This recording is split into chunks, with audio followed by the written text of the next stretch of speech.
Assalamualaikum warahmatullahi wabarakatuh. Kami dari kelompok 1 akan mempresentasikan hasil diskusi kami berjudul Ruang Lingkup Anak Berkebutuhan Khusus.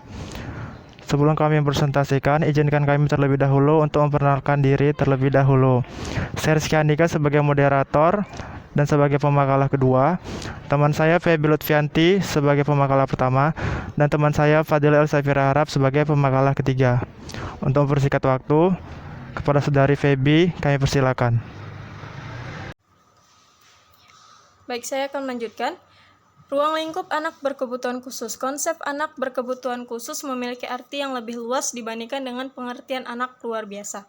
Anak berkebutuhan khusus adalah anak yang dalam pendidikan memerlukan pelayanan yang spesifik berbeda dengan anak pada umumnya.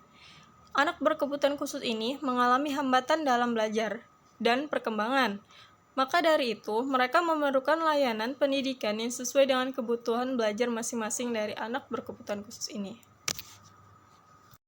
Selanjutnya di sini ada faktor penyebab anak berkebutuhan khusus. Faktor penyebab anak menjadi berkebutuhan khusus dilihat dari waktu kejadiannya. Dapat dibedakan menjadi 3 klasifikasi, yaitu kejadian sebelum kelahiran, saat kelahiran, dan penyebab yang terjadi setelah lahir. Yang pertama, saya akan menjelaskan waktu masa sebelum kelahiran atau prenatal. Nah, prenatal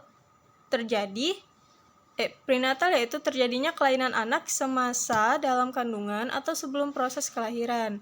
Kejadian tersebut disebabkan oleh faktor internal yaitu faktor genetik dan keturunan, atau faktor eksternal yaitu berupa ibu yang mengalami pendarahan.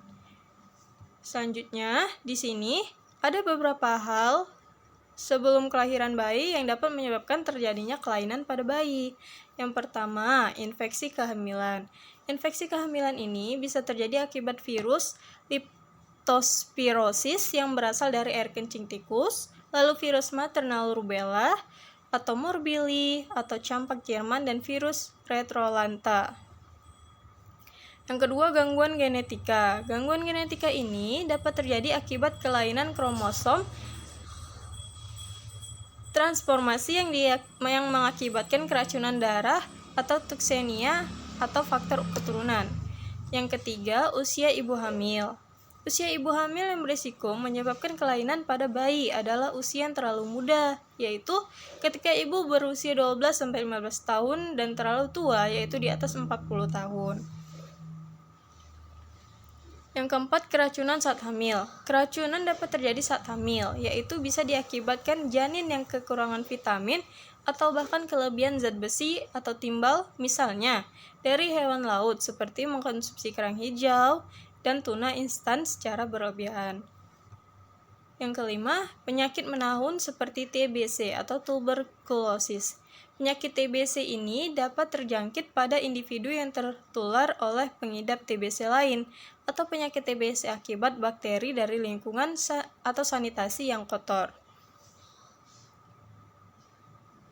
Selanjutnya ada infeksi karena penyakit. Selanjutnya yang keenam, ada infeksi karena penyakit kotor. Penyakit kotor yang dimaksud adalah penyakit kelamin atau spilis yang bisa terjangkit pada ibu. Organ kelamin yang terkena infeksi penyakit spilis ini dapat menyebabkan tubuh ibu menjadi lemah dan mudah terkena penyakit lainnya yang dapat membahayakan bagi janin dan ibu.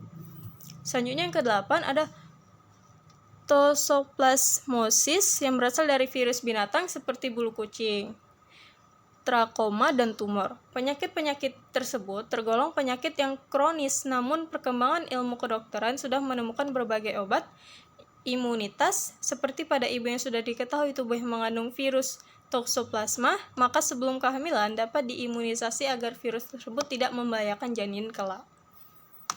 Selanjutnya yang ke-8, ada faktor rhesus atau anosia prenatal. Kekurangan oksigen pada calon bayi. Jenis rhesus darah ibu cukup menentukan kondisi bayi, terutama jika berbeda dengan bapak. Kelainan lainnya adalah ibu yang terjangkit virus yang bisa menyebabkan janin kekurangan oksigen sehingga pertumbuhan otak janin terganggu. Selanjutnya yang ke-9, ada pengalaman traumatik yang menimpa pada ibu. Pengalaman traumatik ini bisa berupa syok akibat ketegangan saat melahirkan pada kehamilan sebelumnya, atau sindrom baby blue, yaitu depresi yang pernah dialami ibu akibat kelahiran bayi, atau trauma akibat benturan pada kandungan saat kehamilan. Yang terakhir, yang ke-10, ada penggunaan sinar X. Radiasi sinar X dari USG yang berlebihan atau ronsen atau terkena sinar alat-alat pabrik dapat menyebabkan kecacatan pada bayi karena merusak sel kromosom janin. Selanjutnya akan dilanjutkan oleh Bang Rizky. Baik, selanjutnya yaitu 2, prenatal. Prenatal yang sering juga disebut natal, waktu terjadinya kelainan pada saat proses kelahiran dan menjelang serta sesaat setelah proses kelahiran. Misalnya kelahiran yang sulit, pertolongan yang salah, persalinan yang tidak spontan. Dan ada poin-poinnya. Yang pertama yaitu proses kelahiran lama, prematur kekurangan oksigen atau amnatalnosia, yaitu bayi prematur atau terlalu lama dalam kandungan seperti 10 bulan atau lebih yang dapat menyebabkan bayi lahir secara cacat.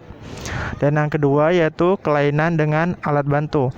Yang dimaksud di sini yaitu alat bantu kelahiran meskipun tidak seluruhnya dapat menyebabkan kecacatan otak bayi, misalnya menggunakan vakum tongue freezing. Yang ketiga yaitu pendarahan. Pendarahan itu pada ibu bisa terjadi akibat placenta previa, yaitu jalan keluar bayi yang tertutup oleh plasenta. Yang keempat yaitu kelahiran sungsang. Bayi dikatakan kelahiran sungsang yaitu secara sungsang tanpa bantuan alat apapun. Namun ini sangat berisiko bayi menjadi cacat karena kepala yang lebih lama dalam kandungan.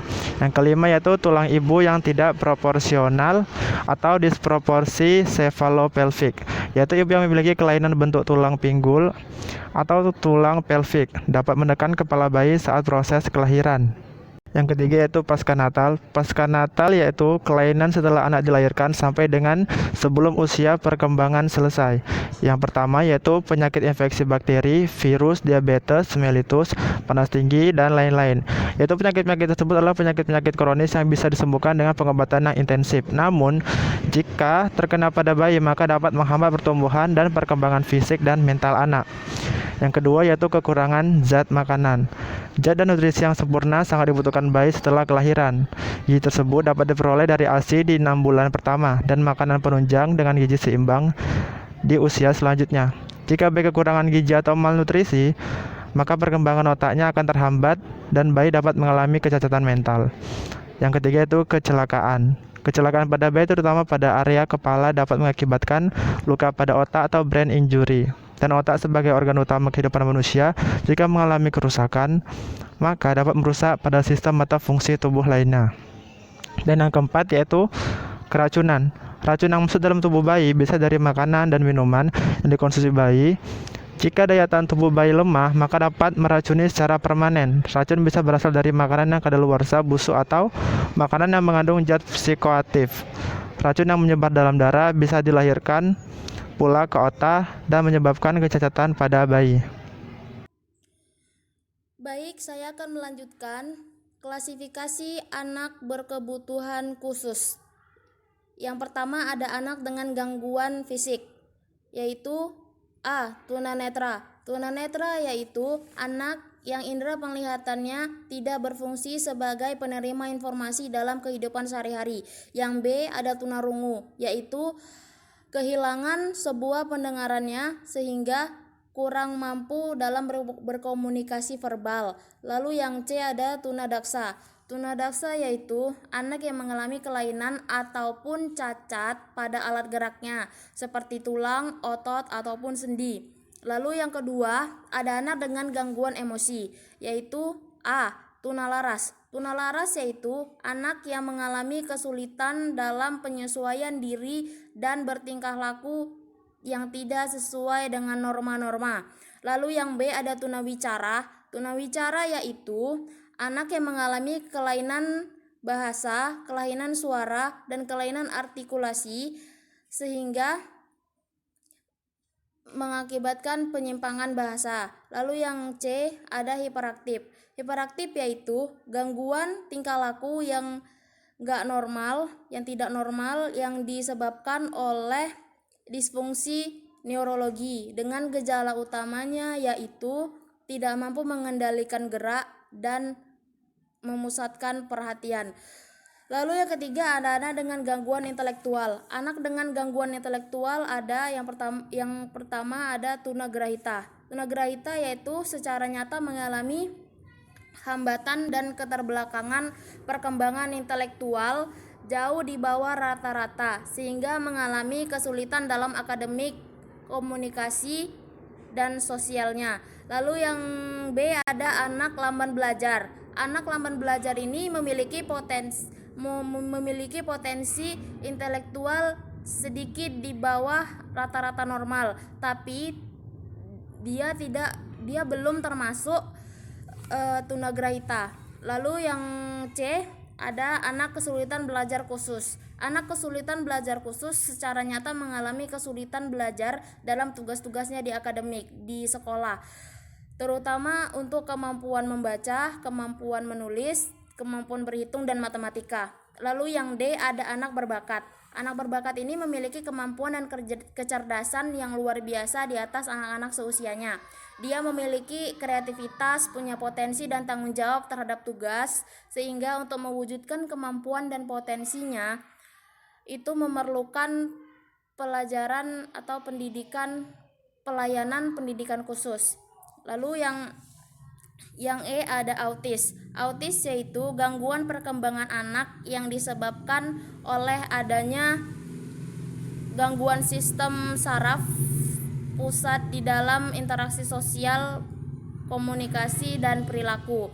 Lalu yang terakhir ada indigo. Indigo ini memiliki kelebihan khusus sejak lahir, jadi nggak bisa dimiliki oleh manusia umum lainnya. Baik, selanjutnya yaitu karakteristik anak berkebutuhan khusus. Yang pertama ada tunanetra. Jadi anak yang mengalami tunanetra ini adalah anak yang mengalami gangguan fungsi penglihatan. Jadi kita perlu mendefinisikan ketunanetraan anak ini berdasarkan fungsi dan kemampuan penglihatan yang tersisa, sehingga mempermudah dalam menyediakan layanan baik akademik maupun yang lainnya.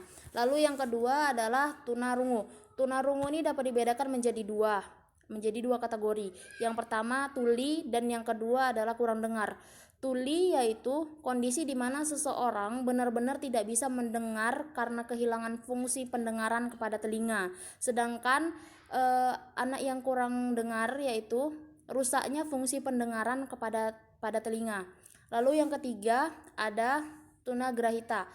Tunagrahita ini dapat dilihat berdasarkan tingkat intelijensi dengan dasar intelijensi normal pada manusia umumnya yaitu sekitar 90 sampai 100. Lalu tunagrahita ini ada tiga kategori. Yang pertama itu adalah intelijensi ringan, itu dengan kisaran IQ sekitar 65 sampai 80. Lalu yang kedua ada intelijensi sedang, itu kisaran IQ-nya antara 50 sampai 65. Lalu yang ketiga adalah intelijensi berat, yaitu kisaran IQ 35 sampai 50. Lalu yang keempat ada tunadaksa.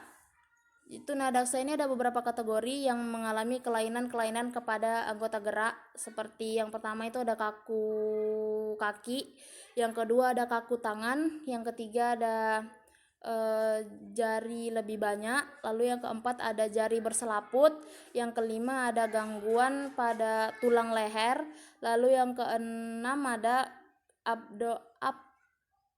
abnormal pada sumsum tulang belakang.